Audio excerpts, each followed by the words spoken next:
Israeli হামলায় রাফাহের ত্রাণ শিবিরের ২৫ জন নিহত। স্বাস্থ্য মন্ত্রণালয়ের তথ্য অনুযায়ী ২৫ জন নিহত, ৫০ জন আহত।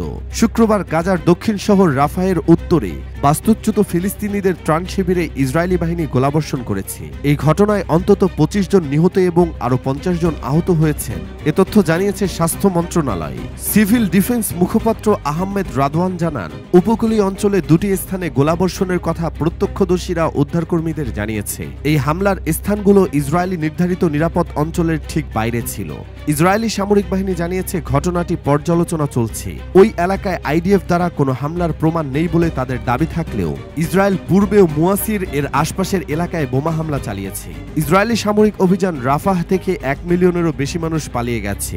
জাতিসংঘ বলছে গাজার কোনো স্থানে নিরাপদ নয় এবং মানবিক পরিস্থিতি ভয়াবহ।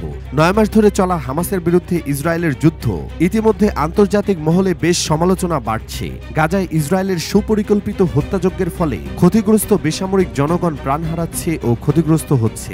ইসরায়েল বলছে তারা হামাস যোদ্ধা ও অবকাঠামো লক্ষ্য করে হামলা চালাচ্ছে, কিন্তু মানবাধিকার সংগঠনগুলো বলছে এর ফলে বেসামরিক মানুষ ব্যাপকভাবে ক্ষয়ক্ষতির শিকার হচ্ছে।